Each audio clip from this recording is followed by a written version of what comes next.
आज के इस वीडियो में हम लोग चैप्टर नंबर 3 का जो महत्वपूर्ण कॉन्सेप्ट है उसे समझेंगे। और यह जो चैप्टर नंबर 3 है इसके सवालों को हम लोग उपहार गाइड से सॉल्व करेंगे।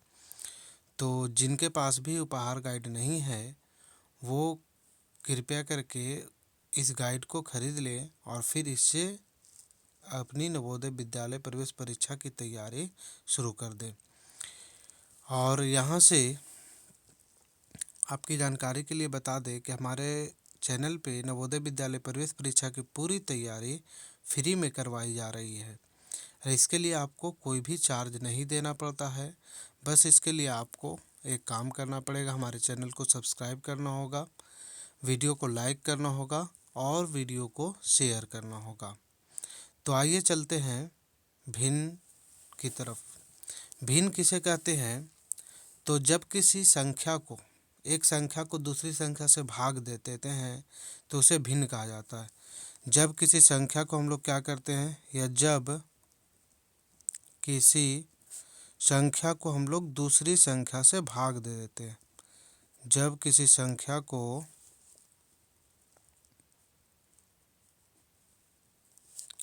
दूसरी संख्या से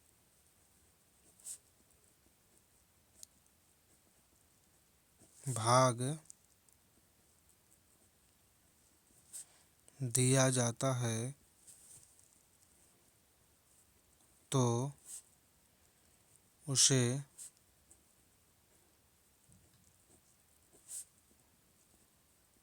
भिन्न कहा जाता है। जब किसी संख्या को दूसरी संख्या से क्या करते हैं, हम लोग भाग दे देते हैं, तो वैसी संख्या को क्या कहते हैं, भिन्न कहते हैं।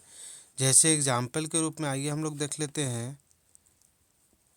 5/8 है तो 5 को हम लोग कितना से भाग दिए, 8 है ना। इसको हम लोग इस रूप में भी लिख सकते हैं कि 5/8। ठीक है, तो ये एक राशि है, एक संख्या है, दूसरी संख्या से क्या कर दिया जा रहा है, इसको भाग दिया जा रहा है। ठीक है, 7/9 हो जाएगा, 5/12 हो जाएगा। तो इस प्रकार से इसे हम लोग भिन्न कहेंगे। दूसरा डिफिनेशन भी इसका है कि किसी संपूर्ण भाग में से किसी हिस्से को दिखाना हो, किसी एक भाग को या किसी भी हिस्से को दिखाना हो तो उसको भी भिन्न कहा जाता है। किसी संपूर्ण भाग में से, है ना, किसी संपूर्ण भाग में से किसी भाग को दिखाना हो तो उसे क्या कहा जाता है, भिन्न कहा जाता है। जैसे यहीं हम लोग इसी को समझ लेते हैं।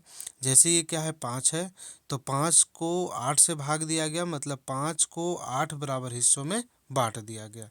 ठीक है, 5 को 8 बराबर हिस्सों में बांट दिया गया। तो ये एक संपूर्ण राशि थी, ये क्या थी, संपूर्ण राशि थी। जबकि इसे 8 भागों में क्या कर दिया गया, बांट दिया गया। ठीक है, तो यही क्या दर्शाता है उसका हिस्सा, कि 5 का ये 8वां भाग है, ये 7 का 9वां भाग है, 5 का ये 12वां भाग है। तो और भी बहुत से एग्जाम्पल हम लोग दे सकते हैं। भिन्न में देखिए, भिन्न जो होता है उसमें दो पार्ट होते हैं।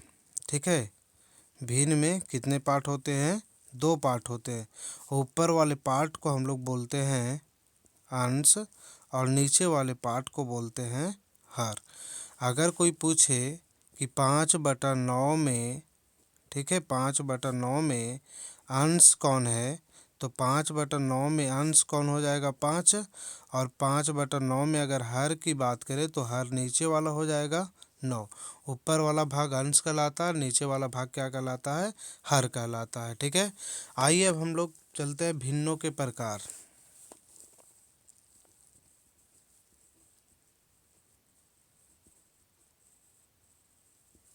भिन्नों के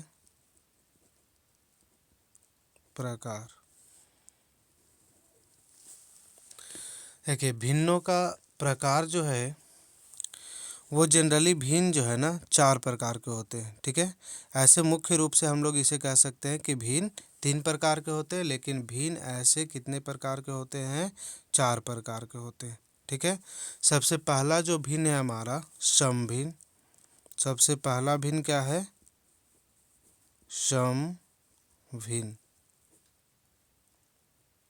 देखिए, समभिन्न किसको कहते हैं, तो समभिन्न वैसा भिन्न जिसका अंश हर से क्या होगा, छोटा होगा। ठीक है, उसे हम लोग क्या बोलेंगे, समभिन्न कहेंगे।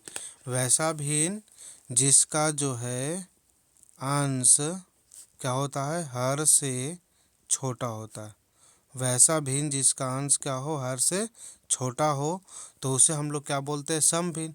एग्जाम्पल दे सकते हैं इसका, 5/6, 7/8, 4/7, 6/12। तो यहाँ से देखिए नीचे हर वाला पार्ट नीचे है, तो अंश जो है हर से क्या है, छोटा है। अंश जो है हर से क्या है, छोटा है। तो जिस भी भिन्न का अंश जो है हर से छोटा होगा, तो उसे हम लोग क्या बोलेंगे, समभिन्न बोलेंगे। जिस भी भिन्न का अंश जो है किससे छोटा होगा, हर से छोटा होगा, तो उसे हम लोग क्या बोलेंगे, समभिन्न बोलेंगे। ठीक है, आइए दूसरा होता है विषम भिन्न। देखिए, तो वैसा भिन्न, इसमें क्या होगा, जस्ट उल्टा होगा। जिसका अंश क्या रहेगा, हर से बड़ा होगा। ठीक है, वैसा भिन्न जिसका अंश क्या हो, हर से बड़ा हो, तो उसे हम लोग क्या बोलेंगे, विषम भिन्न बोलेंगे। सम भिन्न में क्या था, अंश जो है हर से छोटा था, और विषम भिन्न में क्या है, अंश जो है हर से बड़ा होगा। जैसे यहाँ से देखिए 10/3, 6/4, 5/2। तो यहाँ हम लोगों को इसमें क्या दिखाई दे रहा है, सब में जो अंश है वो क्या है, बड़ा है। ठीक है, और हर क्या है, सब में छोटा है। तो जिस भी भिन्न का अंश बड़ा होगा, हर छोटा होगा, विषम भिन्न कहलाएगा। जिस भी भिन्न का अंश बड़ा होगा, हर छोटा होगा, क्या कहलाएगा, विषम भिन्न कहलाएगा। तीसरा होता है, इसको हम लोग उचित भिन्न कहते हैं, इसको अनुचित भिन्न कहते हैं।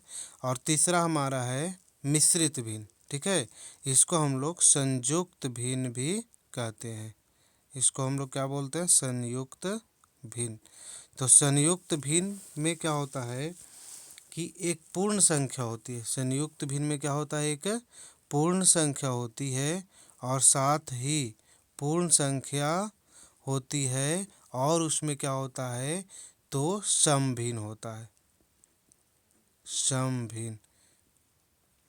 ठीक है, एक पूर्ण संख्या, तो पूर्ण संख्या कैसे, तो 1 2 3 4 5 6 ये सब होता है। ठीक है, और समभिन्न क्या होगा, तो ये वाला होगा 5/6, मतलब उसमें अंश जो है छोटा रहेगा, हर क्या रहेगा, बड़ा रहेगा। तो इसका एग्जाम्पल हम लोग देख लेते हैं। जैसे ये पूर्ण संख्या हो गया 5, तो इसको हम लोग पढ़ते हैं 5 पूर्णांक। ठीक है, 5 पूर्णांक। और समभिन्न का मतलब है कि जैसे यहाँ 4 लिख दिए है ना, तो यहाँ नीचे क्या हो जाएगा, 5 होगा। यानी कि ऊपर वाला छोटा होगा और नीचे वाला क्या होगा, बड़ा। तो ये समभिन्न हो गया, और ये पूर्ण संख्या हो गया। तो पूर्ण संख्या और समभिन्न को मिला करके कौन सा भिन्न, संयुक्त भिन्न, और इसे हम लोग मिश्रित भिन्न भी बोलते हैं। 6 पूर्णांक 3/7, 8 पूर्णांक 5/9। तो इस प्रकार की जो संख्याएं हैं उसे हम लोग बोलते हैं संयुक्त भिन्न। समभिन्न जिसका अंश क्या होगा, हर से छोटा होगा। विषम भिन्न जिसका अंश क्या होगा, हर से बड़ा होगा। संयुक्त भिन्न जिसमें क्या होगा, एक पूर्ण संख्या होगा और एक समभिन्न होगा। ठीक है, अब नेक्स्ट की ओर बढ़ते हैं हम लोग। चौथा नंबर जो है, चौथा है तुल्य भिन्न। तुल्य भिन्न,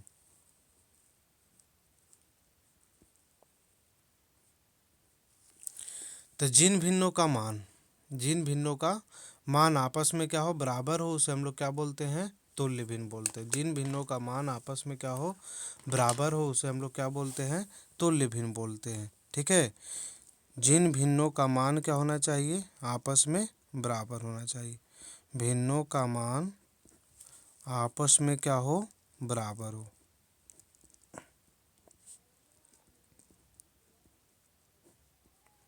जिन भिन्नों का मान आपस में बराबर हो, तो उसे हम लोग क्या बोलते हैं, तुल्य भिन्न बोलते हैं। जैसे 5 कितना है, 6। 5 कितना है, 6।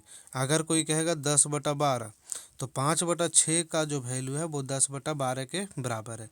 अगर इसको हम लोग क्या करते हैं, काटने की कोशिश करेंगे तो ये 5 बार में कट जाएगा और ये 6 बार में। तो दिखने में हम लोग तो अलग अलग लग रहा था, लेकिन ये दोनों का वैल्यू क्या है, सेम है। वैसे ही 15 और बटा में क्या 18। यहाँ से भी देखिए, इसको भी अगर काटते हैं 3 से तो 5 बार में, और 3 से काटते हैं तो 6 बार में। तो 5/6, 10/12, 15/18, ये सब क्या है, तुल्य भिन्न है। तो तुल्य भिन्न निकालने के लिए हम लोग क्या करते हैं कि किसी सेम संख्या से, समान संख्या से ऊपर और उसी संख्या से हम लोग नीचे गुना करके बना सकते हैं, और नहीं तो भाग दे करके भी तुल्य भिन्न निकाल सकते हैं। जैसे यहाँ मान लेते हैं 3/4 है। 3 बटा कितना है, 4 है। इसका तुल्य भिन्न निकालना है। तो इसका तुल्य भिन्न निकालना है तो हम लोग कैसे निकाल सकते हैं, समान संख्या से ऊपर और नीचे गुना कर दीजिए। 2 से नीचे गुना करते हैं, 2 से ऊपर कर देते हैं। तो 2 से ऊपर करेंगे तो 6, और 2 से नीचे करेंगे तो 8। अब यहीं समान संख्या से ऊपर नीचे यहाँ फिर से गुना करना है। 4 में 3 से करेंगे तो कितना हो जाएगा, 4 में 3 से करेंगे तो कितना हो जाएगा 12, और 3 में 3 से करेंगे तो कितना हो जाएगा 9। फिर अगर ऊपर 4 से करते हैं तो नीचे भी 4 से, तो 4 से करेंगे तो 12, और 4 से करेंगे तो 16। तो ये तुल्य भिन्न निकालने का एक तरीका है। ठीक है। तो भिन्नों के टोटल 4 प्रकार है, सम भिन्न, विषम भिन्न, संयुक्त भिन्न और तुल्य भिन्न। सम भिन्न अंश, जिसका अंश क्या होगा, हर से छोटा होगा। विषम भिन्न, जिसमें अंश क्या होगा, हर से बड़ा होगा। संयुक्त भिन्न में एक पूर्ण संख्या होती है और एक सम भिन्न होता है। और तुल्य भिन्न, जिन भिन्नों का मान आपस में क्या हो, बराबर हो, तो उसे हम लोग क्या बोलते हैं, तुल्य भिन्न बोलते हैं। जिन भिन्नों का मान आपस में क्या हो, बराबर हो, तो उसे हम लोग क्या बोलते हैं, तुल्य भिन्न बोलते हैं। ठीक है। आइए अब देखते हैं हम लोग भिन्नों की तुलना। भिन्नों की तुलना हम लोग कैसे करेंगे। ठीक है। भिन्नों की तुलना।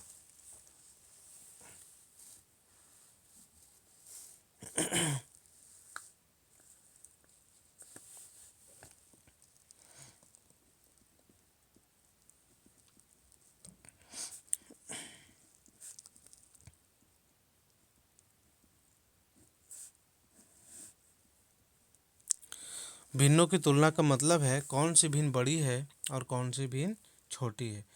तो इसकी तुलना करने के लिए हम लोग को कुछ नियम याद रखना होगा। ठीक है। सबसे पहला,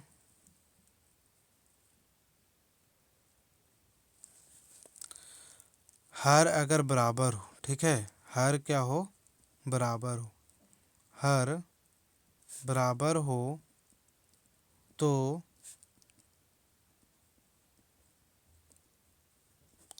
जिस भिन्न का अंश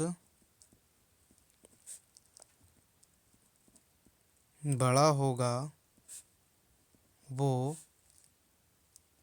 भिन्न बड़ी होगी।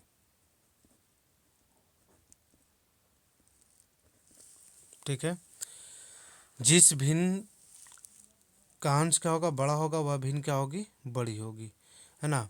हर बराबर होने का मतलब है, जैसे देखिए यहाँ से 5/6 ले लेते हैं और यहाँ से ले लेते हैं 7/6।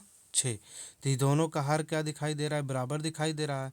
तो अंश वाला जो संख्या बड़ा है वही क्या हो जाएगा, बड़ा। तो 5 और 7 में कौन बड़ा है, 7 बड़ा है।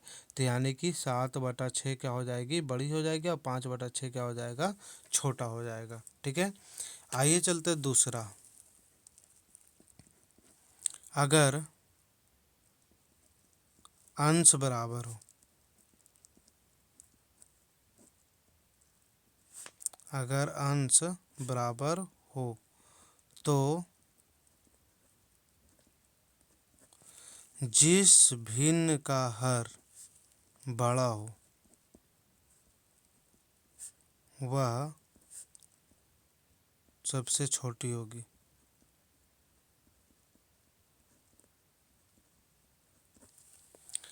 अगर अंश बराबर होगा तो जिस भिन्न का हर क्या होगा, बड़ा होगा, वह भिन्न क्या होगा, सबसे छोटा होगा।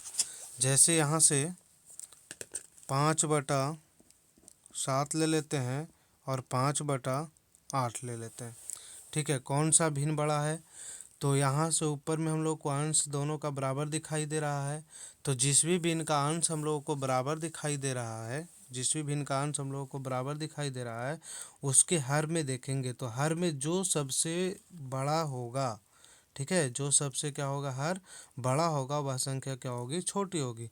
तो 7 और 8 में ये बड़ा है, तो ये वाली जो संख्या है वो छोटी होगी और ये वाली संख्या क्या होगी, बड़ी होगी। ठीक है, तो ऐसे भी हम लोग समझ सकते हैं कि ये 5 है, इसको 7 भाग में बांटा गया है, ये 5 है और इसको 8 भाग में बांटा गया है। तो बताइए कि कौन बड़ा होगा। तो 5/7 जो है, जिसको 7 भाग में बांटा गया है, वो क्या होगा, बड़ा होगा। ठीक है, आइए देखते हैं तीसरा। तीसरा नियम है हमारा, संख्याओं को हम लोग गुना करके निकालते हैं। ठीक है, जैसे ये मान लेते हैं कि 4/5 है और इधर से 7/9 दे दिया जाए, यानी कि ना अंश बराबर हो और ना हर बराबर हो। तो इस स्थिति में हम लोग क्या करते हैं, इसको क्रॉस मल्टीप्लाई करते हैं, इसको यहाँ गुना कर देते हैं और इसको यहाँ गुना कर देते हैं। तो 9 चौके कितना हो गया, 36, और 7 पचे कितना हो गया, 35। अब 36 और 35 में कौन बड़ा है, तो ये 36 बड़ा है, मतलब कि 4/5 है, वह संख्या क्या होगी, बड़ी होगी। 4/5 जो है वो क्या होगा, बड़ा होगा। ठीक है, तो इस प्रकार से हम लोगों ने भिन्नों का तुलना कर लिया। भिन्नों की तुलना के बाद हम लोगों को किसी भिन्न को समहर बनाना है। ठीक है, किसी भिन्न को क्या बनाना है, समहर।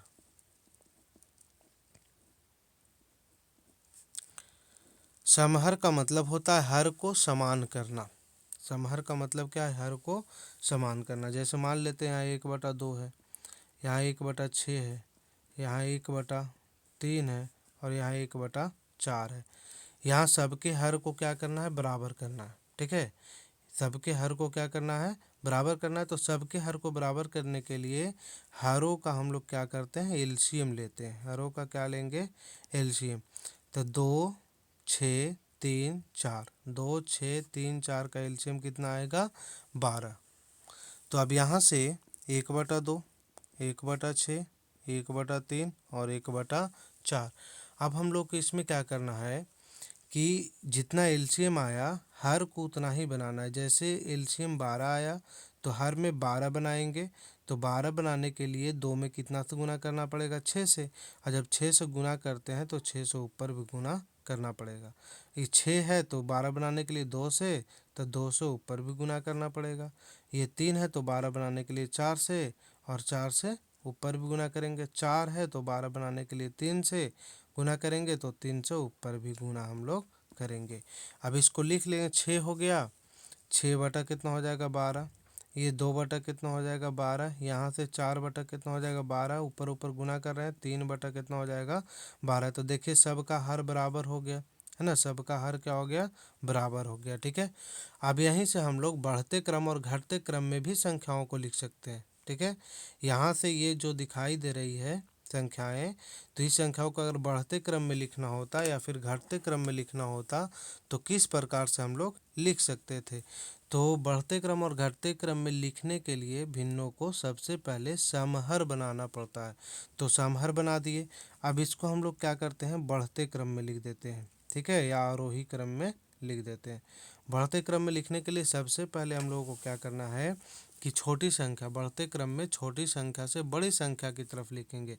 सबसे पहले छोटी संख्या लिखेंगे, फिर उसके बाद बड़ी संख्या, फिर उससे बड़ी, फिर उससे बड़ी, और लास्ट में सबसे बड़ी लिखना है। ठीक है, तो 6/12, 2/12, 4/12, 3/12। यहाँ से सबके नीचे हर में क्या है, सबका 12 है, सबका हर क्या है, बराबर है। तो जिसका अंश छोटा होगा वह संख्या क्या होगी, सबसे छोटी होगी। तो यहाँ से 3, 2, 6 और 4 में क्या होगा, 2 सबसे छोटा है, तो 2/12 हो जाएगा। फिर क्या हो जाएगा, 3/12 हो जाएगा। फिर क्या होगा, 4/12 हो जाएगा। फिर क्या होगा, 6/12 हो जाएगा। ठीक है, बढ़ते क्रम में 2/12, 3/12, 4/12 और 6/12। अब यहाँ से बढ़ते ये तो हम लोगों ने समहर वाला वैल्यू लिखा है ना, लेकिन इसका ओरिजिनल मान क्या है, जैसे 2/12, तो 2/12 हम लोग कहाँ से लेकर के आए, 1/6 से, तो ये 1/6 हो जाएगा। फिर इसके बाद 3/12 है, तो 3/12 कहाँ से लेकर के आए हैं हम लोग, 1/4 से, तो 1/4 हो जाएगा। फिर 4/12 है, तो 4/12 हम लोग कहाँ से लेकर के आए हैं, 1/3 से, तो इसके बाद 1/3 हो जाएगा। फिर कौन है लास्ट में, 6/12 है, तो 6/12 कहाँ से आया है, 1/2 से। तो इस प्रकार से हम लोग बढ़ते क्रम में लिख लिए। अगर हम लोग को इसी को घटते क्रम में लिखना होता तो सबसे पहले हम लोग बड़ा वैल्यू लिखते, यानी 6/12 हो जाता, फिर 4/12 हो जाता, फिर 3/12 हो जाता, फिर 2/12 हो जाता, ठीक है। और इस प्रकार से हम लोग फिर इसका ओरिजिनल वैल्यू हम लोग लिख देते, है ना।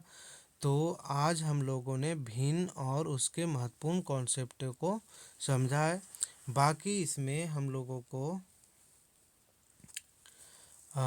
क्वेश्चन के माध्यम से हम लोग बाकी कॉन्सेप्ट को समझेंगे। और इसमें भिन्न का जोड़ है, भिन्न का घटाव है, भिन्न का गुना है, भिन्न का भाग है, और ज़्यादा कुछ इसमें नहीं है। फिर भिन्नों का क्या है, सरलीकरण है। बोडमास का जो नियम होता है वो भिन्न में भी लागू होता है, तो उसे भी हम लोग एग्जाम्पल के माध्यम से और एक्सरसाइज के माध्यम से समझेंगे। तो आज की वीडियो में इतना ही। अगर वीडियो अच्छा लगे तो इसे लाइक कीजिए, चैनल को सब्सक्राइब कीजिए और इसे शेयर कीजिए। Thank you.